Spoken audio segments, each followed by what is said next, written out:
Hello everyone.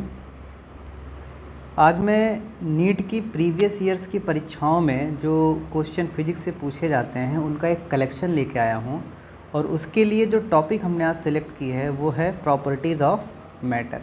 यानी properties of matter physics की topic से नीट के पिछले कई वर्षों में या मेडिकल एंट्रेंस एग्जामिनेशन के पिछले कई वर्षों में जो क्वेश्चंस पूछे गए हैं उन्हीं को हम लोग आज यहाँ पे सॉल्व करने वाले हैं।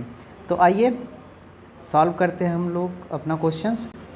पहला क्वेश्चन हमारा ये है कि a wire of length L, area of cross section A is hanging from a fixed support. अब क्रॉस सेक्शन आप समझते हैं ना क्या है। जैसे मान लीजिए मैं एक वायर बना देता हूँ, कोई वायर, ये इस प्रकार से कोई वायर है, ठीक है। ये वायर, ये एक फिक्स्ड सपोर्ट है और यहाँ पे लटकाया गया है।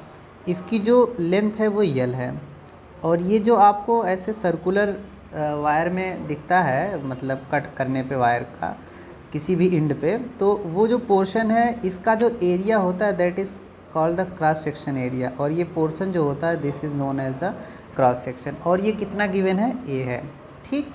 The length of the wire changes to L1, यानी इस वायर की जो लेंथ है कितनी हो जाती है। अब एक दूसरा डायग्राम हम बना देते हैं। इस वायर की लेंथ L1 हो जाती है, ठीक है। ये L1 लेंथ हो जाएगी इस वायर की। कब L1 हो जाती है, जब मास m is suspended from its free and, इसके फ्री एंड से एक, यानी जो ये एंड है ना, ये जो एंड है यहाँ मास m लटकाया गया है। तो ऐसी सिचुएशन में क्या होगा, यहाँ पे दूसरे डायग्राम में अगर हम देखें तो इस पे नीचे की तरफ एक फोर्स या एक फोर्स लग रहा होगा जिसे हम एक स्ट्रेस भी जिसे हम क्या बोल सकते हैं कि डिफॉर्मिंग फोर्स भी कह सकते हैं, क्योंकि इसने क्या किया, स्ट्रिंग को डिफॉर्म कर दिया है। अब इसकी जो लेंथ हो गई हो कितनी है, L1 है, ठीक। The expression for Young's modulus of elasticity, ठीक। तो Young's modulus of elasticity y जो होता है this is calculated by the expression stress upon strain, right. Stress upon strain, यानी स्ट्रेस मतलब क्या है, प्रतिबल हिंदी में बोलते हैं, स्ट्रेन को हम लोग बोलते हैं कुछ, पता नहीं हिंदी में क्या कहते हैं, याद नहीं आ रहा मुझे फिलहाल। हिंदी अंग्रेजी से कोई फ़र्क नहीं पड़ता है। ये स्ट्रेस अपॉन स्ट्रेन है। स्ट्रेस का मतलब ये है कि वायर में जो हमने लोड दिया है, लॉन्गिट्यूडनल स्ट्रेस, राइट। तो वायर में जो हमने, या लीनियर स्ट्रेस भी बोल सकते हैं, क्योंकि इसका वन डायमेंशन ही इंक्रीज़ कर रहा है। तो बेसिकली स्ट्रेस की अगर हम बात करें तो यहाँ पे लोड अपान क्रॉस सेक्शन एरिया, तो load upon cross section area A हो गया, डिवाइडेड बाय स्ट्रेन। स्ट्रेन का मतलब होता है चेंज इन लेंथ। तो देखो पहले लेंथ L थी, अब लेंथ कितनी हो गई है, L1। तो चेंज कितनी हुई, L1 minus L divided by initial length, right. तो यही होता है expression Young modulus of elasticity. तो y will be is equal to overall mgl divided by कितना हो जाएगा फिर, a L1 माइनस L। तो ये यंग्स मॉडुलस ऑफ इलास्टिसिटी के लिए एक्सप्रेशन हो जाएगा, ठीक है बेटा। तो अगर हम इसमें अभी अपने सारे ऑप्शनों को देखें तो हमें ये थर्ड वाला ऑप्शन करेक्ट नज़र आएगा। तो इस हिसाब से हम इस क्वेश्चन को सॉल्व कर सकते हैं, है ना। 2020 की परीक्षा में पूछा गया सवाल है ये, बढ़िया सवाल है। चलिए अगला प्रश्न देखते हैं। अगला प्रश्न हमारा ये है कि a capillary tube of radius r is immersed in water and water rises in it to a height h, right. एक हाइट h तक जो है वाटर उसमें ऊपर उठ जा रहा है। The mass of the water in the capillary is 5g, कितना है, 5g है। Another capillary tube of radius 2r is immersed in water. The mass of water that will rise in this tube, right? यानी कि एक tube है, जिस capillary tube है, capillary tube में जो वाटर रेज करता है ऊपर ना, it is due to the surface tension. तो यदि मान लो कि सामान्य लेवल से वो h हाइट, सामान्य लेवल से h हाइट या सामान्य लेवल से 5 ग्राम उसका जो है, अगर वाटर ऊपर उठ गया है तो मतलब कि वाटर का उसका अपना कुछ ना कुछ वेट होगा। वो जो वेट होगा जिसे हम लोग mg बोलेंगे ना, वेट mg, अगर एक्सेलरेशन ड्यू टू ग्रेविटी यहाँ पे ले रहे हैं तो वेट वो सरफेस टेंशन, यानी कि जो एक प्रकार से हम लोग कह सकते हैं कि जो फोर्स है सरफेस टेंशन की वजह से, वो फोर्स की वजह से ऐसा काम हो रहा होगा। और जब हम उसका एक एक्सप्रेशन लिखते हैं फोर्स का, तो this expression is given by the formula 2πr t cos theta. ठीक है, ये जो 2πr t cos थीटा है, ये है फोर्स ऑफ सरफेस टेंशन। ठीक, तो अब यहाँ से क्या होगा कि कुछ चीज़ें देखिए कांस्टेंट बनी रहेंगी, जैसे कि ये cos थीटा t वाटर के लिए 2π और g कांस्टेंट है, मतलब यहाँ से m is directly proportional to r हमें मिल जा रहा है। ठीक, तो अगर हम यहाँ कभी m1/r1 लिखना चाहें तो this will be is equal to like this, इतना हो जाएगा। अब m1 का मतलब क्या है, पहली कंडीशन में जो एक कैपिलरी के लिए मास दिया गया है वो है 5 ग्राम, तो 5 ग्राम लिख दिया हमने यहाँ से, डिवाइडेड बाई m2, यही तो पता करना है।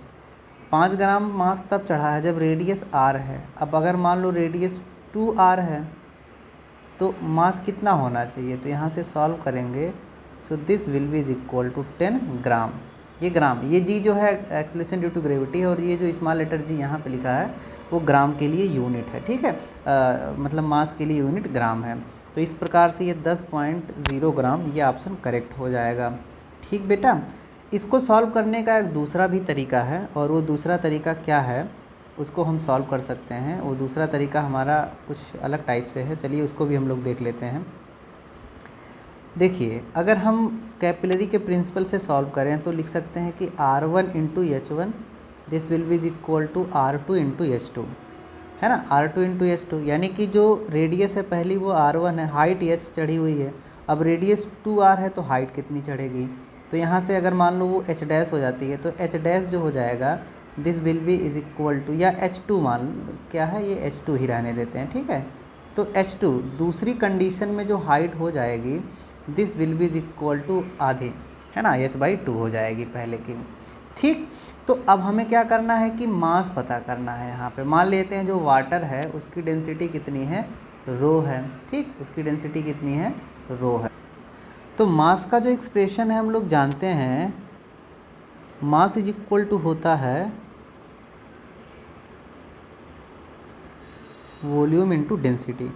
अब अगर मान लो मास कितना है, m है, तो वॉल्यूम क्या है, वॉल्यूम जैसे कि अगर कैपिलरी ट्यूब है तो ट्यूब बिल्कुल एक सिलेंडर शेप का होगा। अगर h हाइट तक चढ़ रहा है और जिसकी रेडियस r है तो इसका जो वॉल्यूम होगा that will be is equal to πr² h, और डेंसिटी हो जाएगी रो।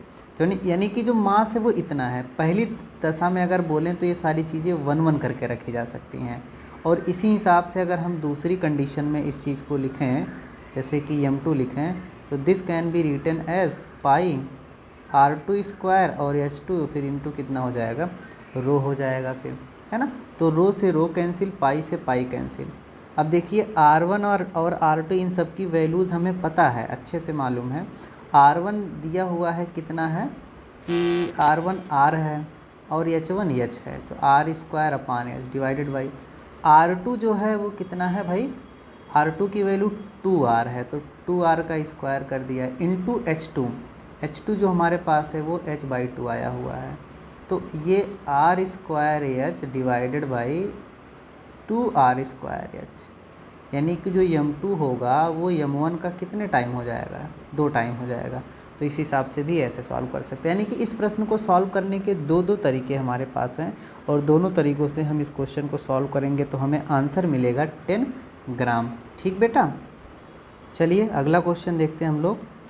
तो अगला क्वेश्चन हमारा ये है कि a copper rod of length 88 centimetre and an aluminium rod of unknown length have their increase in length independent of increase in temperature पे इंडिपेंडेंट है। ठीक, तो मतलब कि जो लेंथ में इंक्रीमेंटल आया है दोनों में सेम आया है, टेम्परेचर जो भी है जिस भी हिसाब से है, तो एक हिसाब से कह सकते हैं कि alpha copper into length copper is equal to alpha aluminium into length aluminium, right, length aluminium जो हो गया फिर यहाँ से Al। तो ये चीज़ होनी चाहिए। तो इस कॉन्सेप्ट से अगर हम प्रॉब्लम को सॉल्व करेंगे तो लेंथ एल्युमिनियम है ना, किसकी किसकी लेंथ पूछी जा रही है, एल्युमिनियम की, तो ये हो जाएगा alpha copper into length copper divided by alpha aluminium. अब इसी में वैल्यूज़ को हम पुट करके सॉल्व करते हैं। जैसे कि अल्फ़ा कॉपर हमें गिवन है 1.7 इंटू 10⁻⁵ इंटू लेंथ कॉपर हमें गिवन है कितनी है 88 सेंटीमीटर। तो 88 सेंटीमीटर को अगर मीटर में हम बदलेंगे तो इट कैन बी रिटन है 0.88। चलो सेंटीमीटर ही रहने देते हैं, बदलने कोई ज़रूरत नहीं है। जो हमारा दूसरे का आंसर आ जाएगा वो भी दूसरा भी किस में आएगा, वो भी सेंटीमीटर में आएगा। तो 2.2 इंटू 10⁻⁵। ठीक है, देखो 2.2 से अगर इसको करेंगे तो ये 40 हो जाएगा, दिस विल बिकम 40 और 10⁻⁻ से 10⁻⁻4 हट गया। तो 17 को 40 से मल्टीप्लाई करेंगे तो ये आ जाएगा 68 सेंटीमीटर।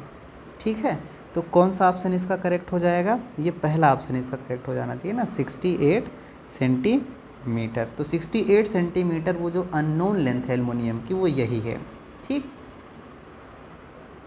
चलिए अगला क्वेश्चन हम लोग सॉल्व करते हैं।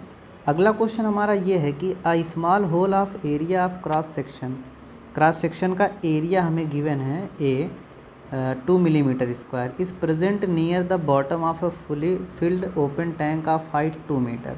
यानी एक कोई टंकी है, मान लो यहाँ से इसका बॉटम है, इससे 2 मीटर की हाइट पे टंकी मान लो ऐसे है ना, ये 2 मीटर हो गया हाइट।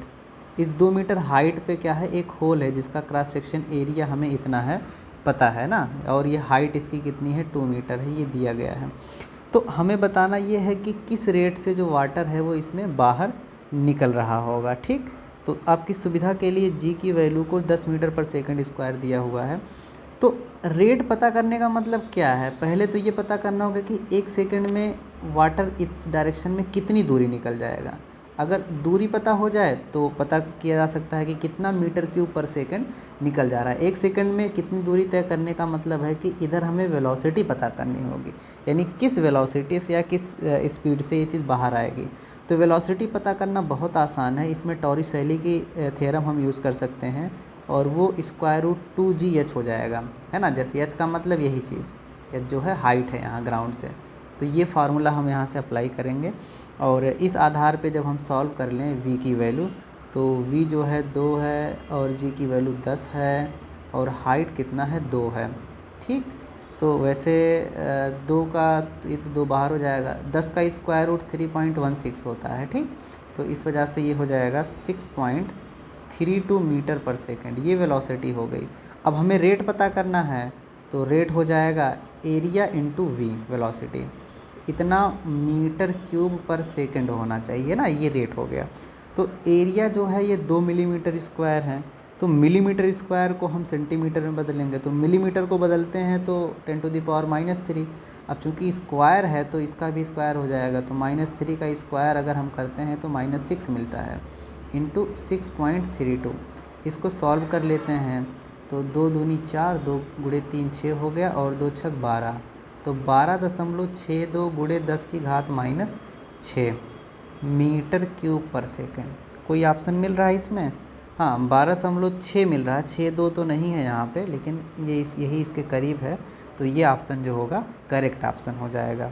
ठीक बेटा, तो इस प्रकार से हमने इस क्वेश्चन को कर लिया सॉल्व। चलिए अगला प्रश्न सॉल्व करते हैं। अगला प्रश्न हमारा ये है कि when a block of mass m is suspended bye a long wire of length l, ठीक, the length of wire becomes l plus l, यानी कि l लेंथ इसकी इंक्रीज़ कर गई है। तो इस आधार पे अगर हम the elastic potential energy store in the extended wire, तो देखो एक्सटेंडेड वायर में जो इलास्टिक पोटेंशियल एनर्जी स्टोर्ड होती है उसका एक्सप्रेशन होता है half into stress into strain into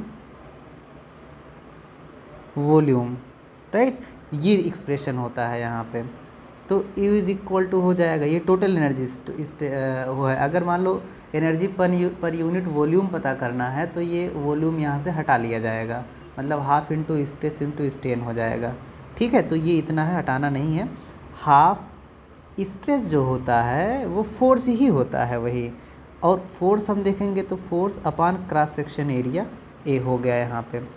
strain की अगर हम लोग बात करते हैं यहाँ पे, तो जो स्ट्रेन हमारा है वो लेंथ में चेंजेस आया, तो एल का चेंज आएगा अपान इनिशियल लेंथ हो गया, ठीक है। इनटू वॉल्यूम की अगर हम लोग बात करते हैं तो जो हमारा वॉल्यूम होगा वो एरिया इनटू जो इनिशियल में वायर की लेंथ है, cross sectional area into length.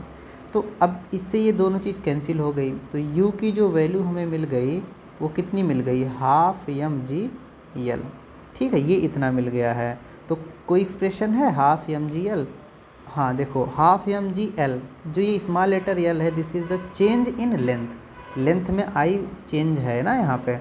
वैसे तो एक ऑप्शन आपको पहला वाला ही दिख रहा होगा, ये हाफ mg/l लिखा है, लेकिन ये l जो क्या है इनिशियल लेंथ है, तो इनिशियल लेंथ नहीं, हमें लेंथ में चेंज चाहिए, तो इस आधार पे ये वाला ऑप्शन जो हो जाएगा करेक्ट हो जाएगा, ठीक। तो थोड़ा सा केयरफुली इस क्वेश्चन को सॉल्व करना है। नीट की परीक्षा 2019 में ये सवाल फिजिक्स पोर्शन में पूछा गया है, ठीक। चलिए अगला प्रश्न देखते हैं। अगला प्रश्न हमारा ये है कि a soap bubble having radius of 1 millimetre is blown from a detergent solution having a surface tension of 2.0 × 10⁻² Newton पर मीटर, यानी कि 1 मिलीमीटर रेडियस का जो सोप बबल है वो फुलाया गया है एक डिटर्जेंट से जिसका सरफेस टेंशन इतना है, ठीक है। The pressure inside the bubble equals at a point z0 below the free surface of water in a container, यानी कि जो उसमें z0 पॉइंट पे जो प्रेशर है इनसाइड द बबल, बबल के अंदर जो प्रेशर है, तो बबल के अंदर का अगर हम प्रेशर निकालें तो वो बहुत आसानी से निकाला जा सकता है। एक प्रेशर तो P0 जो हमारा इन्वायरमेंट का प्रेशर होगा उस जगह पे वो तो रहेगा, बाकी कितना और ज़्यादा प्रेशर ऐसी सिचुएशन में बबल में क्रिएट होता है, तो वो हो जाता है 4T/R, जहाँ पे R क्या है उसका जो है रेडियस है, किसका, जो सोप बबल बना हुआ है।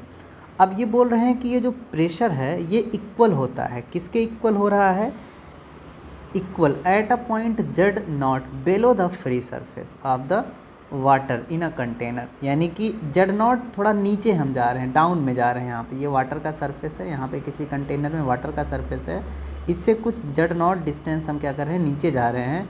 यहाँ कोई लोकेशन मान लो x मिलता है, तो यहाँ का जितना प्रेशर है वही यहाँ का प्रेशर है। तो भाई देखो अगर ये सरफेस पे है तो प्रेशर P0, कोई भी नॉर्मल प्रेशर P0 है। जब अंदर जाएंगे वाटर में तो ये जो प्रेशर और ज़्यादा हो जाए यहाँ पे हो जाएगा, this will B P0 plus ρgh, यही तो होता है ना। तो ρg और h की जो वैल्यू होगी वो कितना है, यहाँ पे z0 है, ठीक। तो कहने का मतलब ये जो प्रेशर P लिखा है वो इसके बराबर है, तो आप दोनों को बराबर करते हैं हम, यहाँ लिख देते हैं P0 plus ρg/z0 is equal to P0 plus 4T/R, ठीक। तो अब इसमें वही z0 की वैल्यू हमें कैलकुलेट करना, मतलब कि वो गहराई कितनी है। तो गहराई के लिए पहले तो ये देखो कैंसिल हो गया, z0 will be is equal to 4T/R minus ρg, sorry not ρg, this will be is equal to R into ρg। अब 4 हो गया, T की वैल्यू है 2.5 इंटू 10⁻² हो गया, डिवाइडेड बाई R, R बोला है कि 1 मिलीमीटर, 1 मिलीमीटर का मतलब 10⁻³ मीटर, और डेंसिटी जो गिवन है दिस इज़ 10⁻³ है ना, वाटर की डेंसिटी इतनी होती है, इंटू जी की वैल्यू कितनी है, 10 है। तो इससे कैंसिल हो गया, 25 और 4 ये 1 हो गए, तो 10⁻² × 10⁻⁻1 बराबर कितना आ गया, 10⁻³ है ना। 10⁻, नहीं कुछ गलत, ये गलत हो रहा है थोड़ा सा, तो इसको हम कैलकुलेशन को करेक्ट करते हैं अपने। तो ओवरऑल 2.5 ये 10 हो जाएगा, मतलब कि 10 की पावर -1 या 10 हो जाएगा, तो इससे चीज़ कैंसिल हो जाएगी। ओवरऑल जो आंसर मिलेगा 10⁻² मीटर मिलेगा, तो इसको हम लोग लिख सकते हैं 1 सेंटीमीटर, ठीक। तो 1 सेंटीमीटर, तो the value of Z0 is 1 centimetre. तो इस हिसाब से हम क्या कर सकते हैं, सॉल्व कर सकते हैं। ये प्रेशर की बात है, मतलब एक हिसाब से आप देख सकते हैं, कह सकते हैं जो सोप बबल में एक्सेस प्रेशर है, ये चीज़, ये एक्सेस प्रेशर सोप बबल में जो गहराई पे जाने पे प्रेशर एक्सेस हो जा रहा है, यानी कि ये प्रेशर जो हो रहा है रो जी एच वाले कॉन्सेप्ट से इसके बराबर है, और इस हिसाब से इस प्रश्न को सॉल्व कर लिया गया है। ठीक बेटा, चलिए अगला प्रश्न सॉल्व करते हैं हम लोग। तो अगला क्वेश्चन हमारा ये है कि 2 small spherical metal balls having equal masses are made from materials of densities ρ1 and ρ2। इसमें रिलेशन भी दिया गया है, ज़रूरत पड़ने पे इसका प्रयोग होगा। And have radii of 1 millimetre and 2 millimetre respectively. ठीक, तो R1 और R2 भी हमें गिवन है। They are made to fall vertically from rest से चलना शुरू करती हैं in a viscous medium whose coefficient of viscosity eta and whose density is 0.1 ρ2, है ना। ये किसकी डेंसिटी है, उस मटेरियल की, 0.1 ρ2 हो गया। The ratio of their terminal velocities would be, देखो टर्मिनल वेलोसिटीज़ या सीमांत वेग के लिए जो एक एक्सप्रेशन होता है, this is given by the expression 2/9 into R square rho into sigma g by eta. अब ये इसमें ये क्या है, इसका फार्मूला है, एक्सप्रेशन है। इस एक्सप्रेशन से हम चाहें तो टर्मिनल वेलोसिटीज़ का रेशियो पता कर सकते हैं। तो V1/V2 अगर रेशियो हम निकालें तो देखो जो चीज़ें इसमें कांस्टेंट हैं वो क्या होंगी, वो हटा ली जाएंगी। जैसे 2/9 है, ये कांस्टेंट है तो ये तो हट जाएगा। फिर यहाँ पे R और ये G भी कांस्टेंट है, रहेगा, दोनों की दशाओं में सेम रहेगा। ईटा भी कांस्टेंट है, सेम रहेगा।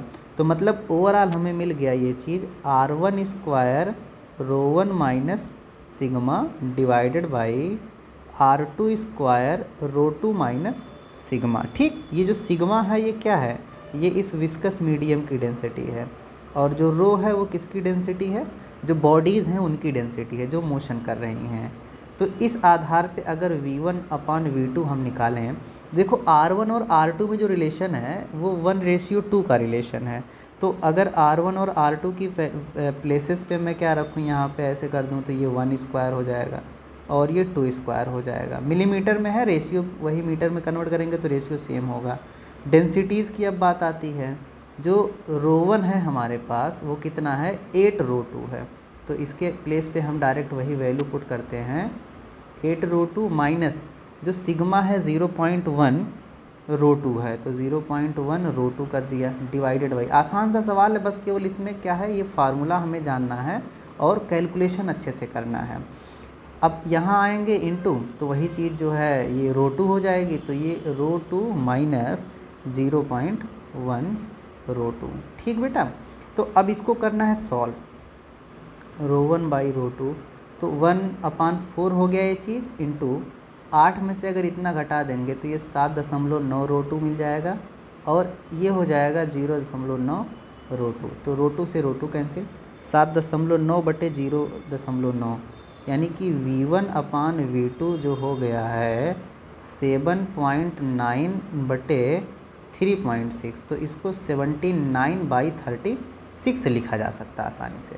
तो रेशियो कितना हो गया, यही हो गया ना यहाँ पे, तो ये ऑप्शन हो जाएगा इसका करेक्ट ऑप्शन। ठीक, चलिए अगला क्वेश्चन हम लोग देखते हैं। अगला क्वेश्चन हमारा ये है कि the stress strain curves are drawn for 2 different materials X and Y. It is observed that the ultimate strength point and the fracture point are close to each other, right? Fracture point और ultimate strength point क्या हैं, वो close हैं, किसके लिए, x के लिए, है ना, एक्स के लिए क्लोज हैं। फिर क्या बोल रहा है कि are close to each other are for material X but are far apart of material Y. Y के लिए पॉइंट क्या है, दूर दूर। मान लीजिए 2 पॉइंट ऐसे मिल रहे हैं, ये दूर दूर हैं और ये पॉइंट क्या है, पास पास हैं। फिर यहाँ पे तो पूछ ये रहे हैं कि we can say that material X and Y are likely to be, क्या होंगे यहाँ पे। तो चलिए देख, ये क्या है, एक क्वेश्चन है ऐसा। तो अगर जिनमें हम कह सकते हैं कि जो एक पॉइंट है इसका अल्टीमेट स्ट्रेंथ पॉइंट और फ्रैक्चर पॉइंट ना, अल्टीमेट स्ट्रेंथ पॉइंट और फ्रैक्चर पॉइंट जो हैं जिनके लिए पास हो रहा होता है ना, जिनके लिए पास हो रहा होता है वो ब्रिटल मटेरियल हो रहे होते हैं, और जिनके लिए ये पॉइंट थोड़ा दूर दूर होते हैं, यानी कि फ्रैक्चर पॉइंट और अल्टीमेट स्ट्रेंथ पॉइंट जो होता है ये दूर दूर होता है, ऐसा मटेरियल हमारा डक्टाइल मटेरियल होता है। ठीक है, डक्टाइल मटेरियल होता है। तो ये टोटली मतलब हमारे नॉलेज बेस्ड क्वेश्चन है, तो इस आधार पे हम बता सकते हैं कि हमारा दूसरा ऑप्शन जो होगा करेक्ट होगा। ठीक है, बाकी डिटेल जानकारी के लिए आप अपने नोट्स रिवाइज कर लीजिए। चलिए अगला प्रश्न सॉल्व करते हैं हम लोग। अगला प्रश्न हमारा ये है कि a small sphere of radius R falls from rest in a viscous liquid, as a result heat is produced due to viscous force, right. तो विस्कस फोर्स की वजह से इसमें क्या हो रहा है कि हीट जनरेट हो रही है ना। तो विस्कस फोर्स वैसे हमें मालूम है जो होता है 6 पाई ईटा आर वी, है ना, आर वी ये चीज़ होता है। ये क्या है हमारा विस्कस फोर्स है। ठीक, अब इसमें क्या पूछ रहे हैं हमसे कि the rate of production of heat when the sphere attain it's terminal velocity. ये अपनी टर्मिनल वेलोसिटी को जब ये अटेन कर लेता है, ठीक है, तो ऐसी सिचुएशन में क्या होगा कि हमें ये पता करना है कि प्रोडक्शन का रेट क्या है। फिर यहाँ पे तो प्रोडक्शन मतलब हीट एक प्रकार की एनर्जी ही है, तो अगर वो एनर्जी है तो उसका प्रोडक्शन का रेट मतलब पावर हमें पता करना है वास्तव में पावर। तो पावर जो हो जाता है वो तो फोर्स इंटू वेलोसिटी हो जाता है। ठीक, तो फोर्स इंटू वेलोसिटी हम यहाँ देख रहे हैं कि जो हमारा फोर्स है वो एक प्रकार से कितना हो रहा है, फोर्स ये इतना है ना। फोर्स जो है इस प्रकार से कुछ यहाँ पे बन जा रहा है, मतलब कि अगर इसको मैं लिखूँगा तो 6 पाई ईटा आर वी स्क्वायर हो जाएगा। ठीक है, पावर ये जो v है ये क्या है, टर्मिनल वेलोसिटी है। हम जानते हैं कि terminal velocity v is directly proportional to R square. अब अगर किसी को इसमें कोई डाउट है तो इसके लिए मैं एक्सप्रेशन लिख देता हूँ, वो यही होता है 2/9 R square rho into sigma into g by eta, यही तो होता है ना भाई। तो अगर देखा जाए तो सब कुछ तो कांस्टेंट है इसमें, मतलब कि एक हिसाब से इस वी स्क्वायर के प्लेस पे अगर हम पावर को डायरेक्टली प्रोपोर्शनलिटी के टर्म में लिखना चाहें तो हम लिख सकते हैं R into we square. V square मतलब वी खुद आर स्क्वायर के लिए डायरेक्टली प्रोपोर्शनल है, तो v square R to the power 4, यानी कि जो पावर होगी overall R to the power 5 के ही डायरेक्टली प्रोपोर्शनल होगी। ठीक है, तो इसमें कोई ऑप्शन है ऐसा? हाँ, ये ऑप्शन जो है सही हो जाएगा इसका। ठीक बेटा, चलिए अगला प्रश्न देखते हैं हम लोग। अगला प्रश्न ये है कि 2 wires are made of the same material and have the same volume, right. The first wire has cross sectional area A, पहले वायर का क्रॉस सेक्शनल एरिया ए है, and the second wire has cross sectional area 3a, दूसरे wire का जो cross sectional area है वो कितना है, 3 है। वॉल्यूम सेम है, तो चलिए लंबाई हम पता कर लेते हैं क्योंकि लंबाइयों की ज़रूरत पड़ेगी यहाँ पे। तो वॉल्यूम सेम है, इसका मतलब पहले वायर के लिए अगर हम बात करें तो L1A1 this must be is equal to L2A2। L1 हमें पता करना है ना, तो L1 और L2, तो L1 अपान L2 यहाँ से लिखा जा सकता है A2 अपान A1। तो L1 upon L2 this can be written as L1 upon L2 will be is equal to A2। A2 जो है 3A है और A1 A है। ठीक, तो 3A अपान A हो गया, मतलब कि ये 3 हो गया। एक हिसाब से अगर L1 देखा जाए तो ये कितना हो जाएगा, 3L2 हो जाएगा। चलो एक चीज़ तो हमने निकाल लिया। If the length of the first wire is increased by delta L, ठीक है, पहले वायर का जो लेंथ है वो इंक्रीज़ करवा दिया जा रहा है। कितना इंक्रीज़ हो जा रहा है, डेल्टा एल इंक्रीज़ हो जा रहा है। ठीक, on applying a force F, एक फोर्स एफ अप्लाई करवा दिया जाता है। तो how much force is needed to stretch the second wire by the same amount, यानी कि दूसरे वायर को भी हम कितना डेल्टा एल ही स्ट्रेच करें। तो अगर मटेरियल सेम है तो दोनों दशाओं में जो होगा या दोनों वायर का यंग्स मॉडुलस ऑफ इलास्टिसिटी बराबर होगा। तो यंग्स मॉडुलस ऑफ इलास्टिसिटी जो होता है फोर्स अपान लेंथ, यानी पहले के लिए अगर मैं लिखना चाहूँ तो पहली कंडीशन में लगा फोर्स डिवाइडेड बाय लेंथ, उसका क्रॉस सेक्शनल एरिया, ठीक है, F1 upon A1 divided by जो लेंथ में चेंजेस आया है upon initial length L1, this must be is equal to F2 divided by A2 upon delta L upon L2 कर देंगे, क्योंकि उतना ही हमें चेंज चाहिए ना यहाँ पे। अब इसको अगर हम थोड़ा सा व्यवस्थित करके लिखें तो यही सेम एक्सप्रेशन ऐसे लिखा जा सकता है, F into L1 divided by A1 is equal to, ये F1 था, F2 into L2 divided by A2।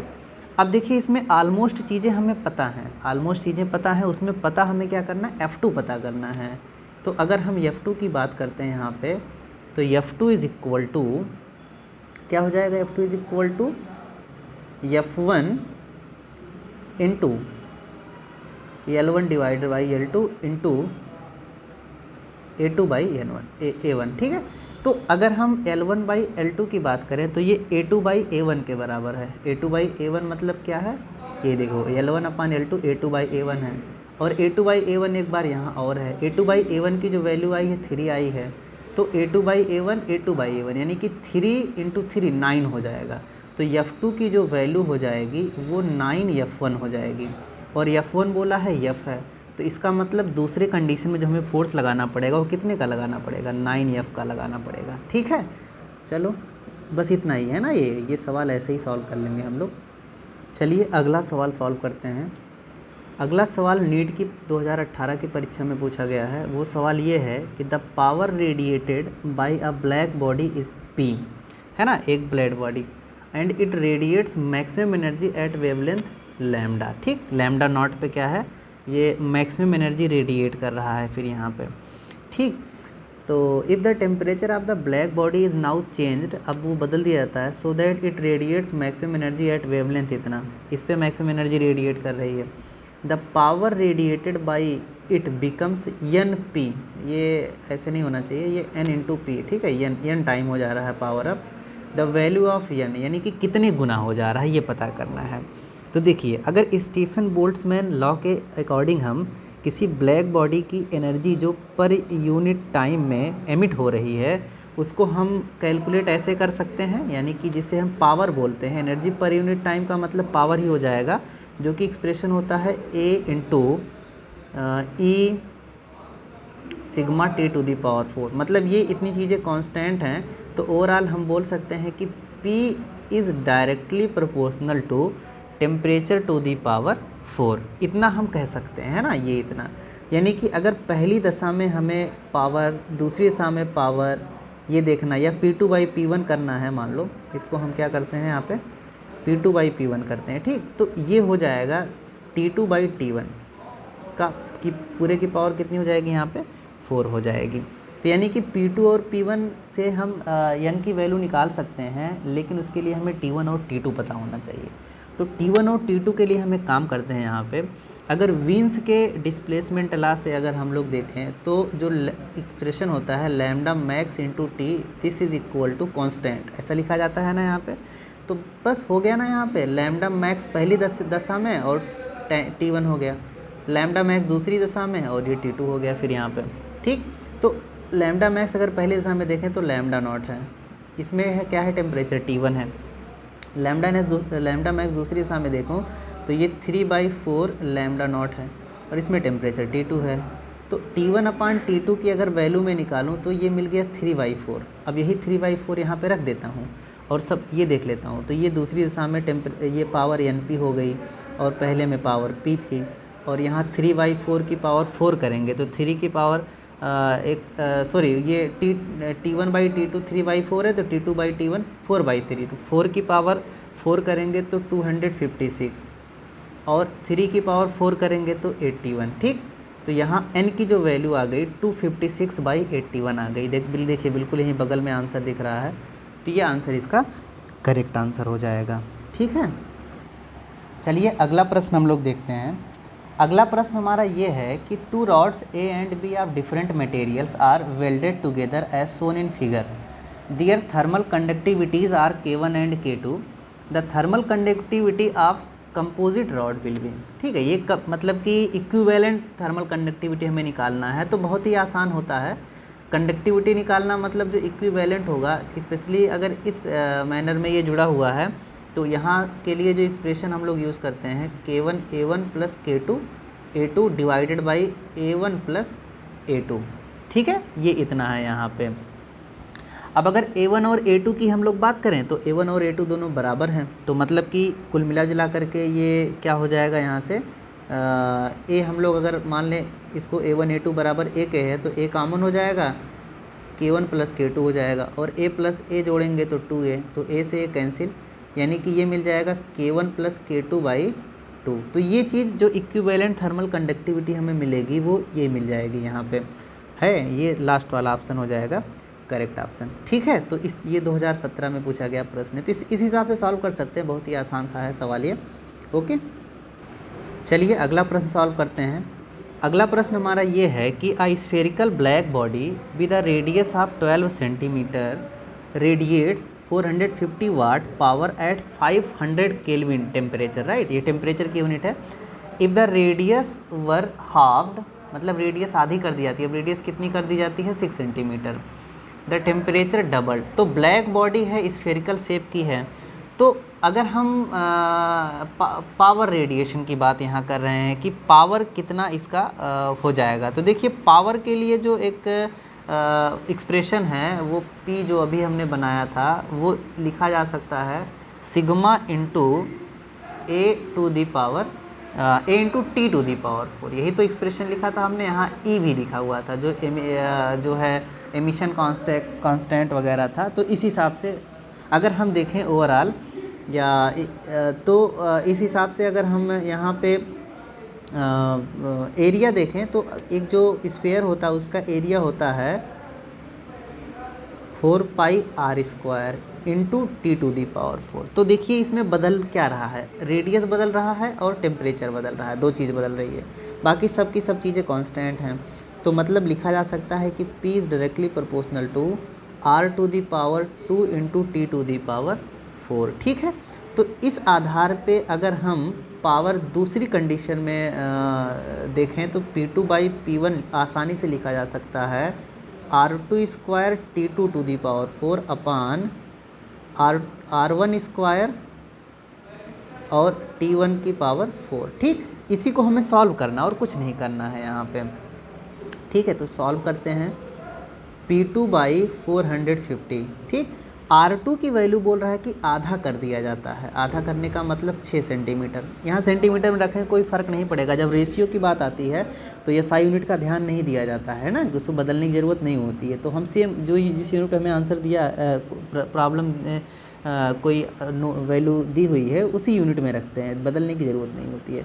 तो 6 का स्क्वायर हो गया, T2 कह रहा है कि जो है टेम्परेचर डबल हो जाता है, तो टेम्परेचर पहले 500 था, डबल कर देंगे तो 1000 हो गया, इसका स्क्वायर कर लिया गया, इसकी पावर 4 कर ली गई है ना, डिवाइडेड बाई R1 जो है 12 है तो 12 का स्क्वायर इंटू ये जो चीज़ है ये कितनी कर ली गई यहाँ पे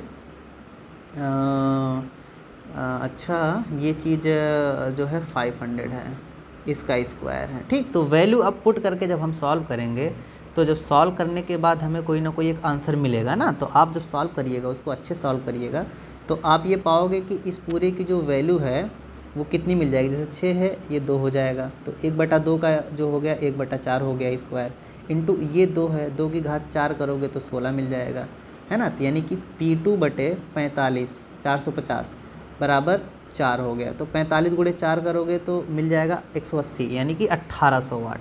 तो ये करेक्ट ऑप्शन हो जाएगा इसका। तो सोल्यूशन बहुत आसान है इसका, ऐसे हम सॉल्व कर सकते हैं, ठीक है।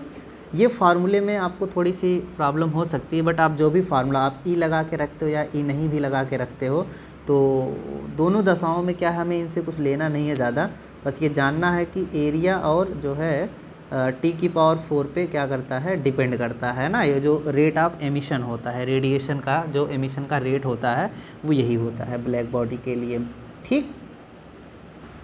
चलिए अगला प्रश्न हम देखते हैं। अगला प्रश्न हमारा ये है कि a U tube with both ends open to the atmosphere is partially filled with water, oil which is immiscible with water is poured into one side until it stands at a distance of 10 centimetre above the water level. आप देख रहे हैं ना यहाँ तक इसमें जैसे कि ये क्या है, ये जो पोजीशन है इनिशियल वाटर लेवल है इसमें, और ये अब ये फाइनल वाटर लेवल हो जाता है। खुले हुए इंड से कितनी दूरी है इसकी, 10 सेंटीमीटर। ये दिया हुआ डायग्राम में आपको नज़र ही आ रहा होगा फिर, है ना। तो अब सारा सब कुछ खेल दिया हुआ है, इसमें जो भी मैटर है सब दिया हुआ है। तो मीन वाइल ये बोल रहे हैं कि the water rises by 65 millimetre from its original level. ये आपको दिख ही रहा होगा ना, पहले इसका ओरिजिनल लेवल कहाँ था, यहाँ पे था, है ना, वहाँ पे था। ये भी हमें डायग्राम में दिया हुआ है। तो the density of oil is, अच्छा इसमें देखिए ये बी पॉइंट तक क्या है, ये भरा हुआ, और ये बी पॉइंट तक की दूरी यहाँ तक दी हुई है यहाँ पे, ठीक।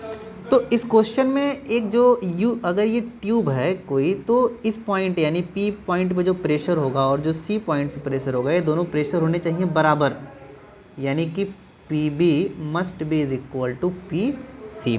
तो बस यही कॉन्सेप्ट हो गया। इसको अब हमारा क्वेश्चन सॉल्व हो जाएगा। फिर यहाँ पे देखो बाहर एटमॉस्फेरिक प्रेशर दोनों तरफ है, तो हटा देते हैं वहाँ से, कोई वो बात नहीं है। तो एक्सेस प्रेशर की बात करते हैं यहाँ पे। जो एक्सेस प्रेशर है यहाँ पे वो एक्सेस प्रेशर है ना। वैसे एक बार चलो अच्छा लिख देते हैं, एटमॉस्फेरिक प्रेशर प्लस, अगर इस ऑयल की डेंसिटी को मैं ρ1 मान लेता हूँ, कितनी मान लेता हूँ, ρ1 मान लेता हूँ ऑयल की डेंसिटी को, तो ये हो जाएगा ρg या ρ1g इंटू एच। अगर देखा जाए तो कितना नीचे आया है, 65 65 10, यानी 65 65 130 और 10 140, 140 मिलीमीटर ये नीचे आ गया है फिर, ठीक। तो 140 mm कर दिया, इज इक्वल टू यहाँ से फिर P A plus P C वाले पोजीशन पे देखिए, वाटर अगर देखा जाए तो वाटर कहाँ तक है, केवल 130 सेंटीमीटर तक है वाटर ना यहाँ पे। यहाँ कितने सेंटीमीटर तक वाटर है, 130, बाकी तो पी ए ही है।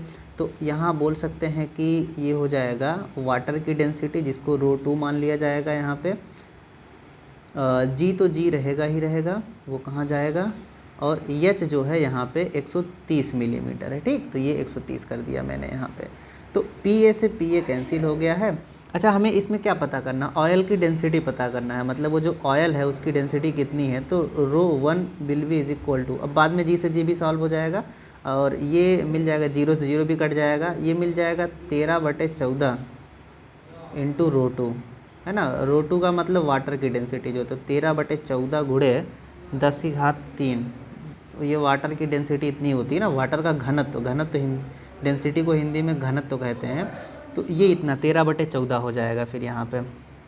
अब आप देख लीजिए 13/14, तो ओवरऑल जब हम सॉल्व करेंगे तो ये 1 से कम वैल्यू आ जाएगी। तो 1 से कम वैल्यू जो भी सॉल्व करेंगे, तो सॉल्व करने के बाद हमें कुछ ना कुछ मिलेगा। तो बेटा जब हम सॉल्व करेंगे तो ये मिल जाएगा 0.928 इंटू 10⁻³ तो जिसको हम लोग 928 किलोग्राम पर मीटर क्यूब लिख सकते हैं ना यहाँ पे इतना। तो ये ऑप्शन हो जाएगा करेक्ट ऑप्शन, 928 किलोग्राम पर मीटर क्यूब, ठीक। आइए अगला प्रश्न हम लोग सॉल्व करते हैं। तो अगला प्रश्न हमारा जो है वो ये है, the bulk modulus of a spherical object is B, right. Bulk modulus उसका कितना है, बी है।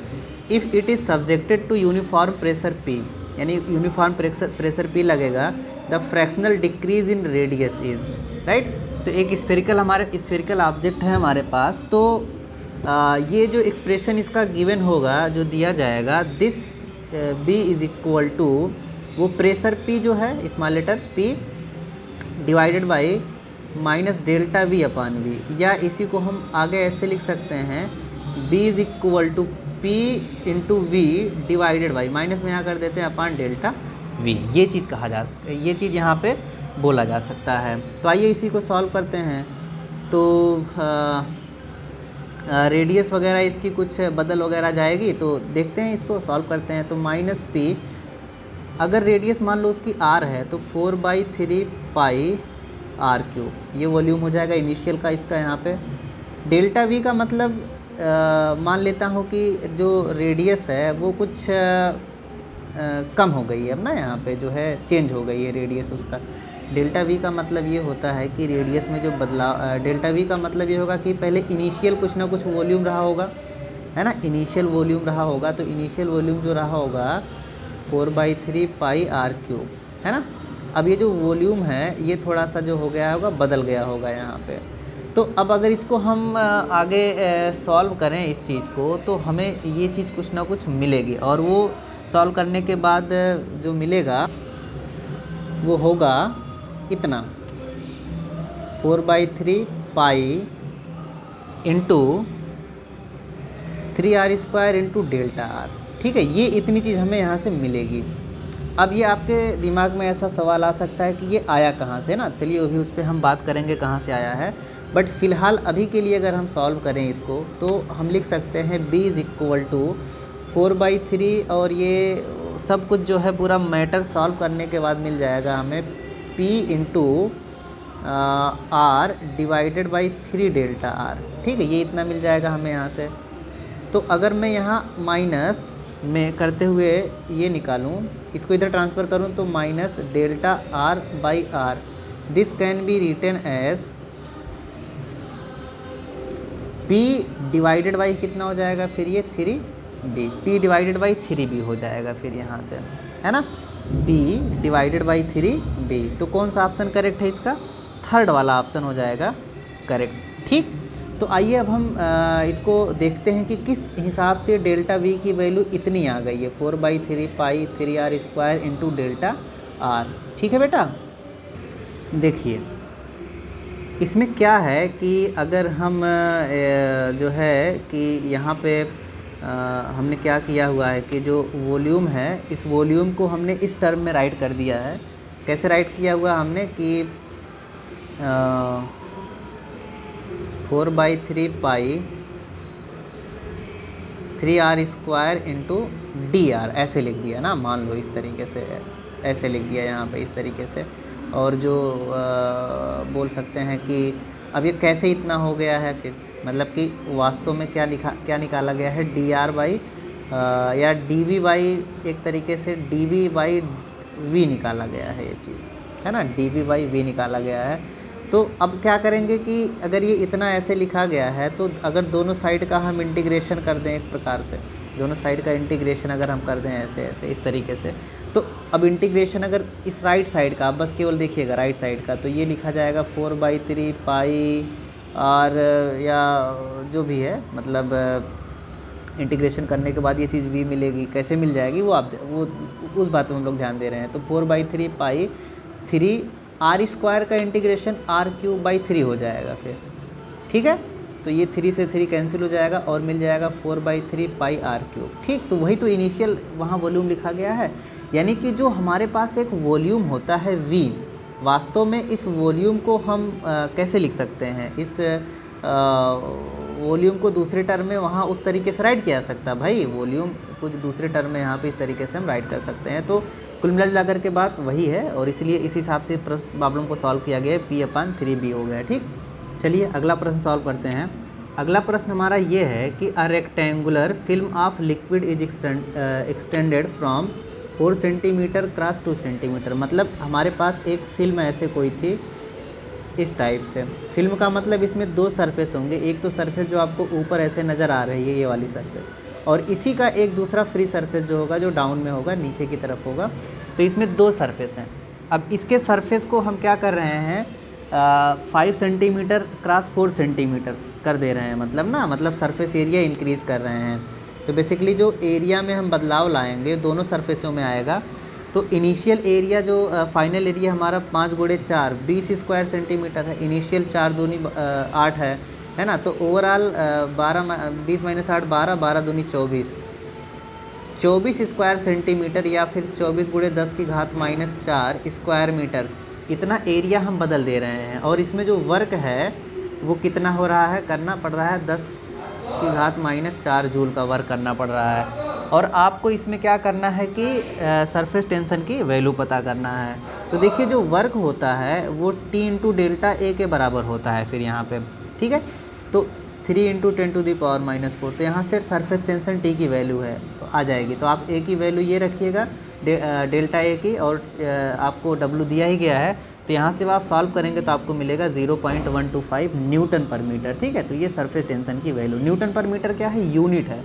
न्यूटन पर मीटर जो है यूनिट है, या इसको न्यूटन मीटर की पावर -1 भी लिख सकते हैं, ठीक। अगला क्वेश्चन देखते हैं हम लोग।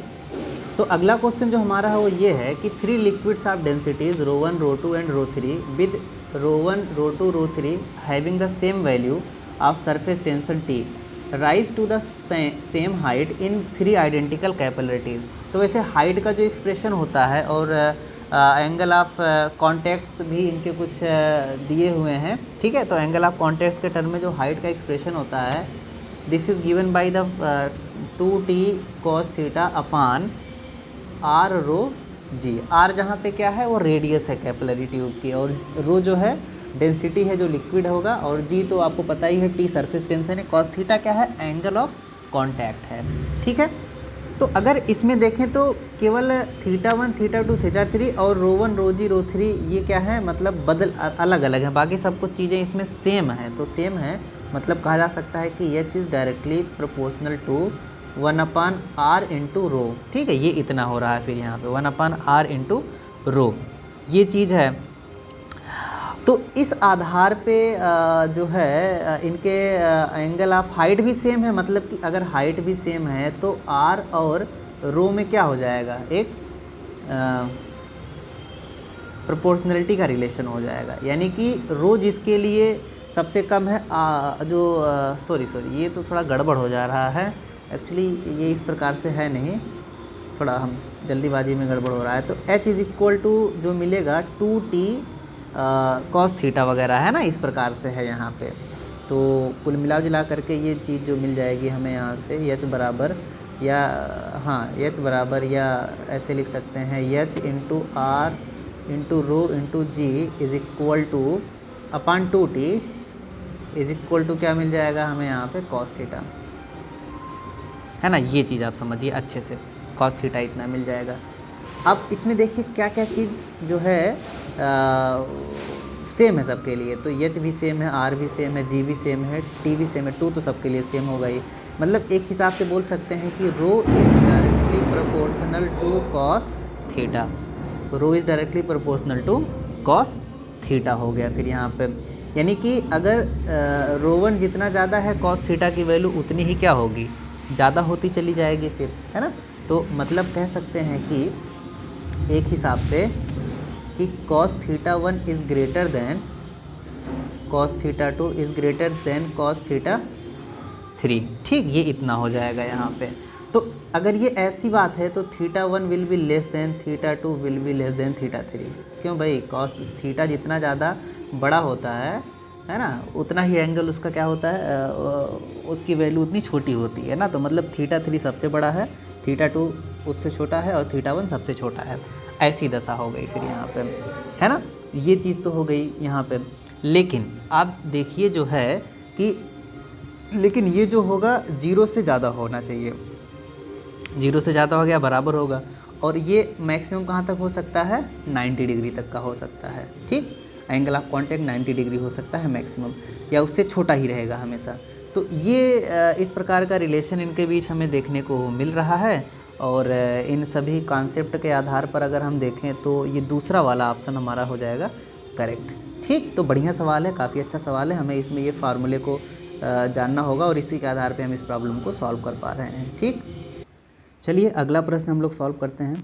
तो अगला प्रश्न हमारा ये है कि 2 identical bodies are made of a material for which the heat capacity increases with temperature, right. जिसमें क्या है, मटेरियल की हीट कैपेसिटी टेम्परेचर के साथ इंक्रीज़ कर रही होती है, ठीक। One of these is at 100 degree Celsius while the other one is at 0 degree Celsius, ठीक है। मतलब एक 100 डिग्री सेल्सियस पे एक बॉडी जो है, ये वाली ए बॉडी है तो ये 100 डिग्री सेल्सियस पे है, यहाँ बी बॉडी है जो है 0 डिग्री सेल्सियस पे। तो if the 2 bodies are brought into contact, दोनों एक दूसरे के कांटेक्ट में लाई जा रही हैं, मतलब कि ये बॉडी ए और ये बॉडी बी एक दूसरे के कांटेक्ट में आ गई। तो अब इनका जो कॉमन टेम्परेचर होगा वो कितना हो जाएगा, T। तो देखिए तो क्या है कि जो हीट कैपेसिटी होती है वो इंक्रीज़ करती है टेम्परेचर पे। मतलब कि अगर देखा जाए तो दोनों ने मतलब कि क्या है कि हीट कैपेसिटी एक की ज़्यादा है और एक की कम है, मतलब इसकी हीट कैपेसिटी ज़्यादा और इसकी हीट कैपेसिटी कम है। क्यों? क्योंकि लिखा हुआ है ना, देखो material for which the heat capacity increases with temperature, यानी टेम्परेचर इसका ज़्यादा इसलिए इस इसकी हीट कैपेसिटी ज़्यादा होगी, इसका कम है तो इसलिए इसकी हीट कैपेसिटी कम होगी। तो अगर मान लीजिए हीट कहीं लॉस नहीं भी हो रही है तब भी इसने अपने अंदर कुछ ज़्यादा ही हीट रखी हुई है और ये अंदर कुछ कम है, तो हीट का जब ट्रांसफ़र होगा यहाँ पे ना, ट्रांसफ़र होगा तो ये 50 डिग्री सेल्सियस से कम टेम्परेचर लूज़ पर ही इसको उतना हीट दे देगा जितना कि यहाँ पे हीट है ऑलरेडी। ठीक, तो एक टेम्परेचर जो कॉमन इसका बन जाएगा, this must be greater than 50 degree Celsius, right. उससे तो ज़्यादा ही होना चाहिए, उससे कम तो किसी कंडीशन में नहीं होगा, उसके बराबर भी नहीं होगा, क्योंकि ये हमें एक कॉन्सेप्ट जो दिया हुआ है capacity, heat capacity increase with temperature, temperature के साथ इंक्रीज़ करती है। तो इस आधार पे ये वाला ऑप्शन हो जाएगा correct, more than 50 degree Celsius. ठीक बेटा, कॉन्सेप्चुअल प्रॉब्लम है टोटली। चलिए अगला प्रश्न सॉल्व करते हैं। अगला प्रश्न हमारा ये है कि a body cools from a temperature 3T to 2T in 10 minutes, the room temperature is T, right. Room का टेम्परेचर कितना है, T है। Assume that Newton's right, Newton's, new अलग अलग नहीं है, Newton's law of cooling is applicable. यहाँ Newton का लॉ ऑफ कूलिंग क्या है, एप्लीकेबल है। तो जो न्यूटन का लॉ ऑफ कूलिंग होता है ना, वो यही होता है कि dt ऑफ T, यानी किसी ऑब्जेक्ट के T टेम्परेचर पर, अगर वो T टेम्परेचर पर है तो कूल होने का जो एक मैनर है, this is directly proportional to T minus T surrounding, right. ये हो जाता है यहाँ पर T माइनस T सराउंडिंग। ठीक, मतलब कि जिस टेम्परेचर तक आ रहा है, तो ये 2T नॉट T तक आ रहा है 3T से पहली कंडीशन में। यानी कि फर्स्ट कंडीशन में अगर हम देखें तो मान लो T1 बोल दिया मैंने इसको फर्स्ट के दिखाने के लिए, dt, तो this will be is equal to K, एक कांस्टेंट रख लेते हैं यहाँ पे ना, ये प्रोपोर्शनलिटी हटा के फिर यहाँ क्या रख लेते हैं K इंटू, तो यहाँ पे क्या चीज़ मिल जाएगी हमें, 3T से 2T तक जा रहा है फिर यहाँ पे, यानी कि this will be is equal to यहाँ वैल्यू हो जाएगी, पहला जो टेम्परेचर है वो 3T है, माइनस दूसरा टेम्परेचर यहाँ पे कितना मिल जाता है हमें, 2T मिल जाता है। ठीक है, इतना मिल जा रहा है। और ये पूरी की पूरी प्रक्रिया कितने टाइम में हो रही है, फिर यहाँ पे ये पूरी की पूरी प्रक्रिया जो है 10 मिनट में हो रही है, तो मिनट के टर्म में हम रखते हैं, सेकंड में नहीं बदलेंगे इतना।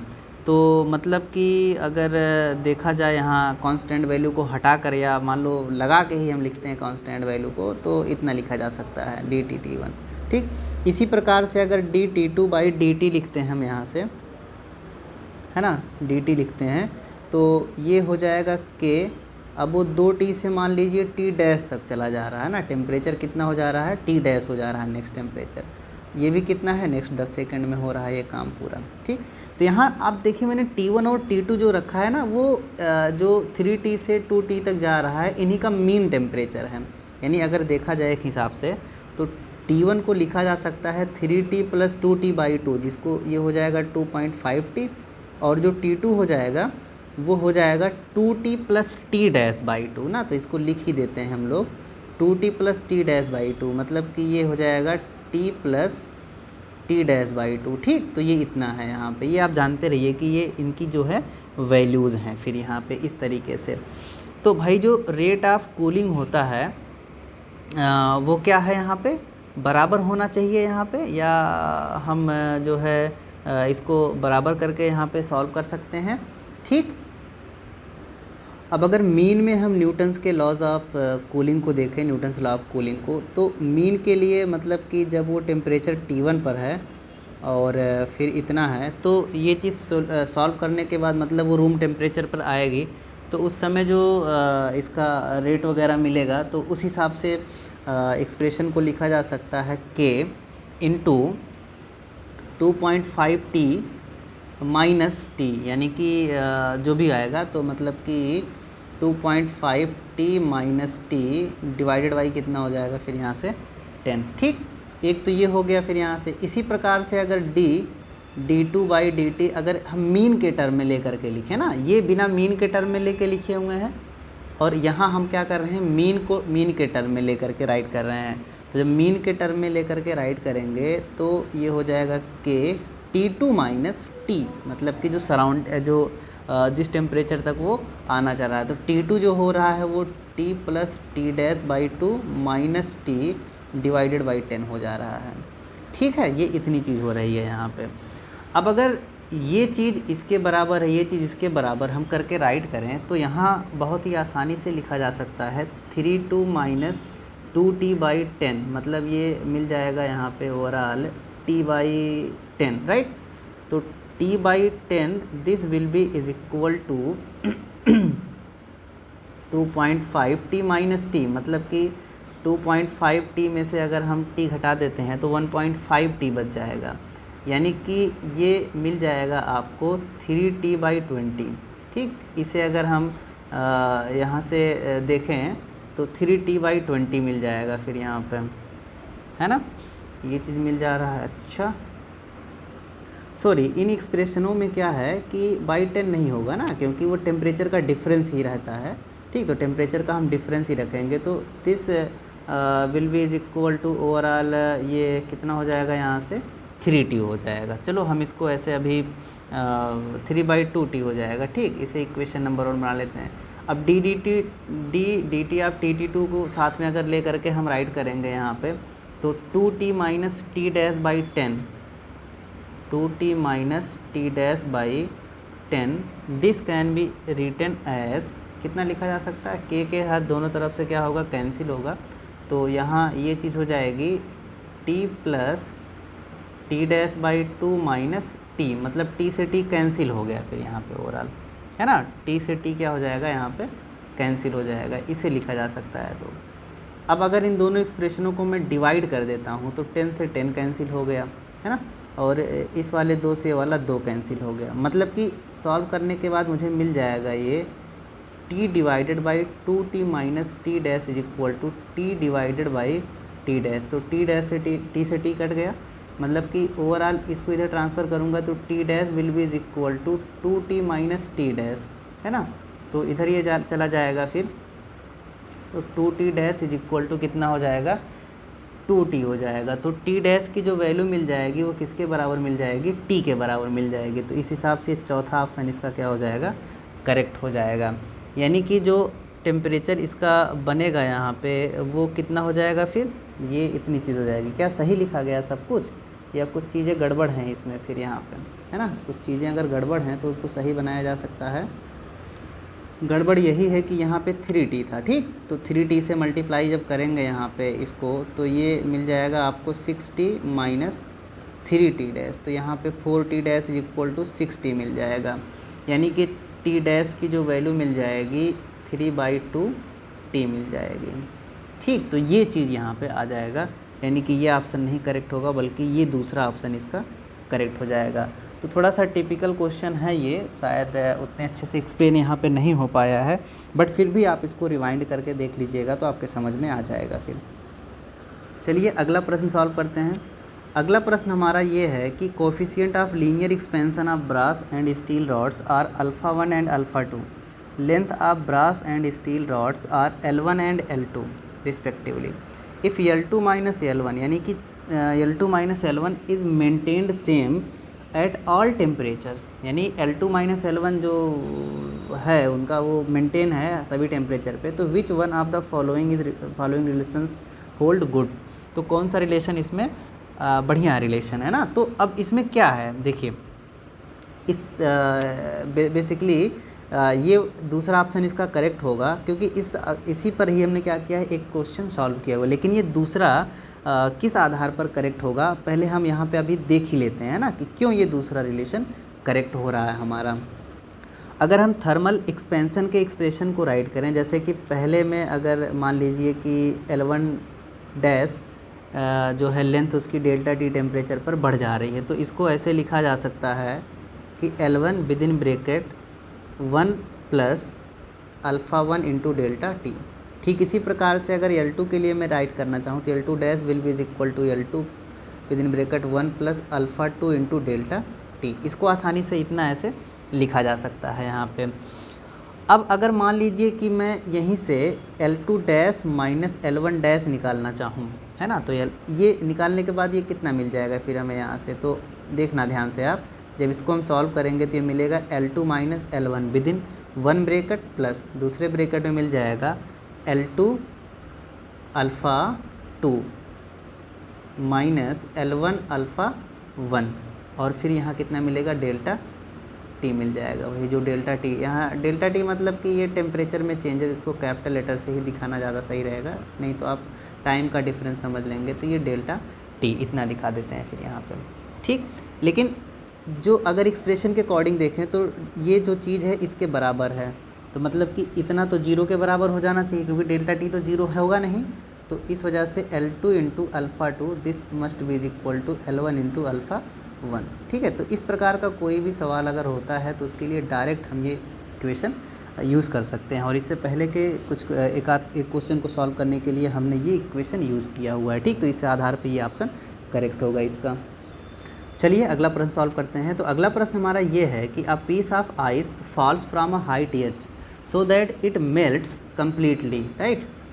पूरी तरह से क्या हो रहा है, ये मेल्ट हो जा रहा है। Only 1/4 of the heat produced is absorbed by the ice, right. जो हीट प्रोड्यूस हो रही है उसका केवल 1/4 ही हो रहा है। तो हीट देखो कहाँ से प्रोड्यूस हो रही होगी, उसकी एनर्जी से। जैसे मान लो h हाइट से वो गिर रहा है तो उसके पास उस समय जो मैकेनिकल एनर्जी होगी mgh होगी। तो यानी कि हीट प्रोड्यूस होने के लिए जो हीट एब्जॉर्ब हो रही है, जो उसको मेल्ट करवाने में यूज़ होगी, जिसे हम डेल्टा क्यू बोलेंगे, वो इसी एनर्जी का 1/4 दिया जा रहा है ना, मतलब 1/4 एनर्जी यूज हो रही है। अब चूँकि हमें पता है कि हीट करने के लिए जो ज़रूरी होता है मेल्ट करने के लिए, वो लेटेंट हीट होती है। तो मान लीजिए यम मास है उसका, किसका, आइस का यम मास है, तो M into L this must be is equal to 1/4 mgh, ठीक। कॉन्सेप्ट के हिसाब से यही होना चाहिए, एम से एम कैंसिल हो गया, एच की जो वैल्यू हो गई this is equal to 4L by G. L जहाँ लेटेंट हीट है, लेटेंट हीट की वैल्यू हम रखते हैं जो दिया है हमें 3.4 इंटू 10⁵ डिवाइडेड बाई जी की वैल्यू हमने 10 रख दिया। तो यहाँ से ओवरऑल हमें ये चीज़ जो मिल गई हाइट, वो हाइट हमें मिल जाएगी, देखते हैं कितना मिलता है, 4 चौक 16 और 4 तिहाई 12 1 13, यानी 13.6 गुणे 10⁴ मीटर, या इसको लिख सकते हैं 136 गुणे 10⁻³ मीटर, और 10⁻³ मीटर को हम किलोमीटर लिख सकते हैं। तो 136 किलोमीटर हो गया, यानी कि जो आइस है, जो बर्फ़ है, 136 किलोमीटर ऊंचाई से गिरना चाहिए। तो ऑप्शन है ना पहला वाला ऑप्शन ही क्या हो जाएगा, इसका करेक्ट हो जाएगा, ठीक है। चलिए अगला सवाल सॉल्व करते हैं। तो अगला सवाल हमारा ये है, a black body is at a temperature of 5760 kelvin, right. The energy of radiation emitted by the body at wavelength 250 nanometre is U1, राइट। At wavelength 500 nanometre is U2 and 1000 nanometre is U3। Wien's constant इतना दिया, तो इसमें से कौन सा option correct होगा, मतलब U1 U2 से ज़्यादा होगा या U2 U1 से ज़्यादा होगा, है ना। इस हिसाब से सारी चीज़ें हमसे पूछी जा रही हैं यहाँ पे। फिर तो देख लेते हैं कि मैक्सिमम एनर्जी जो रेडिएट करेगा वो किस पर करेगा, किस लैम्डा के लिए करेगा ना, किस वेवलेंथ के लिए करेगा। तो इसके लिए बीन्स का डिस्प्लेसमेंट लॉ हम जब अप्लाई करते हैं तो lambda m into T is equal to B, ऐसे अप्लाई करेंगे। तो लैम्डा m यहाँ से निकालेंगे तो this will be is equal to b by T, इतना हो जाएगा। फिर b की जो वैल्यू है दिस इज़ 2.88 इंटू 10⁶, इतना नैनोमीटर केल्विन है ना, इतना क्या है nm के, और कितना दिया हुआ है टेम्परेचर 5760, इतना केल्विन है, ठीक, इतना केल्विन है। तो केल्विन से केल्विन कट जाएगा, अगर 288 का 2 टाइम करेंगे तो इतना हमें मिल जाएगा यहाँ पे। मतलब कि ये 2 टाइम करने का मतलब ये है कि इसको 288 बनाना पड़ेगा, तो ये 20 हो जाएगा। तो इस वजह से 10⁻4 होगी, तो 20 10⁻4 से कट करते हैं तो 100/20 करेंगे, 5 हो जाएगा, गुणे 10⁻2, यानी कि 500 केल्विन, 500 नैनोमीटर, 500 नैनोमीटर पर जो है रेडिएशन मैक्सिमम है ना, रेडिएशन मैक्सिमम है। तो यानी कि जो U2 है मैक्सिमम है, तो ये तो U1 से ज़्यादा ही होगा। फिर U2 will be greater than U1, क्योंकि 250 है तो 250 पे तो कम ही आएगा फिर, तो U2 will be greater than U1, ठीक, ये चीज़ है। U3 0 नहीं होगा, U3 कुछ होगा, जो भी होगा वो हो, उससे मतलब नहीं है, लेकिन ये जो U2 है U1 से ज़्यादा है, ठीक। तो ये ऑप्शन करेक्ट हो जाएगा इसका। चलिए अगला प्रश्न देखते हैं। अगला प्रश्न हमारा ये है कि two non mixing liquids of densities P P नहीं, पी है रो है जो भी है, रो एंड एन रो, ठीक। कितना है, रो एंड एन रो। तो चलिए पी ही देख लेते हैं इस चीज़ को, है ना। तो इसको रो ही मानते हैं भाई, ये क्या है, रो ही होना चाहिए ये चीज़। कितना होना चाहिए, रो होना चाहिए। डेंसिटी के लिए सिंबल रो होता है, तो ये रो होगा और ये एन रो होगा, ठीक है। नॉन मिक्सिंग है यहाँ पे। तो एन रो जो ज़्यादा है वो क्या होगा, नीचे होगा एन रो। मतलब कि मान लेते हैं लिक्विड इस प्रकार से ऐसे है कुछ, जो भी जिस हिसाब से ये लिक्विड इसमें यहाँ पे ऐसे है, ठीक, इतने में। तो ये बाउंड्री है। नॉन मिक्सिंग का मतलब मिक्स नहीं हो रहा है। इसकी डेंसिटी एन रो है और इसकी डेंसिटी कितनी है, रो है, ठीक। अब इसमें हमें आगे और क्या पूछ रहे हैं हमसे ये कह रहे हैं कि the height of each liquid is a. दोनों सबकी हाइट कितनी है, ए है। तो जैसे ये इसमें ए है और ये ए है, ठीक, दोनों की ए है। A solid cylinder of length यल, एक सॉलिड सिलेंडर है जिसकी लेंथ कितनी है, यल है, ठीक। And density D is put in this container.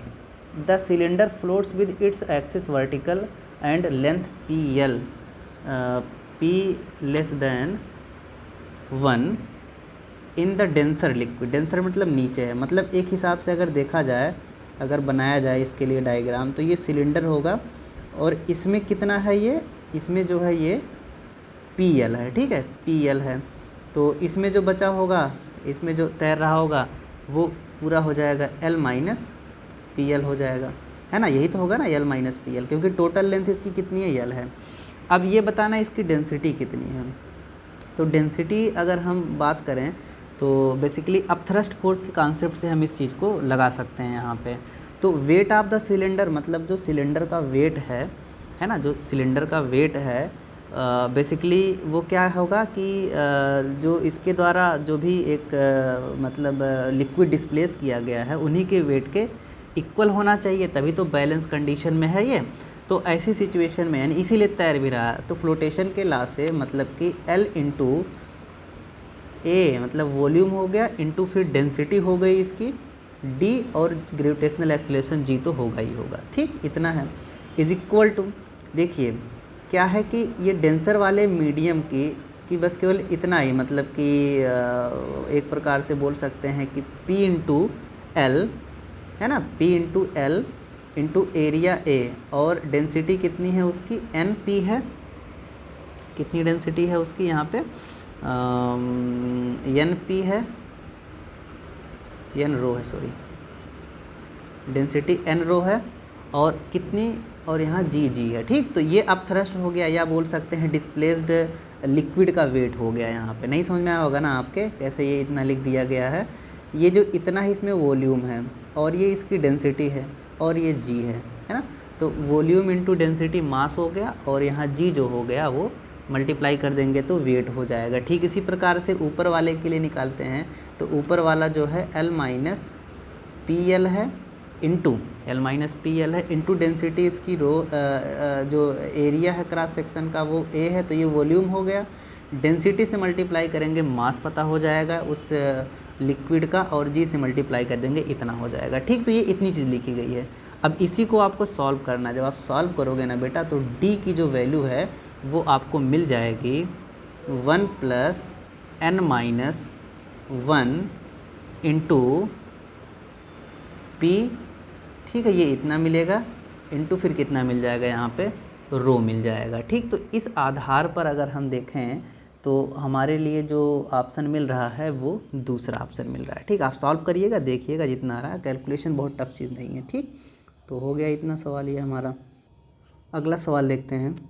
अगला सवाल हमारा ये है कि a cylindrical tube of a spray pump has radius R, one end of which have N fine holes, right. उसका दूसरा एंड क्या है, एन फाइन, एन छोटे छोटे होल्स हैं।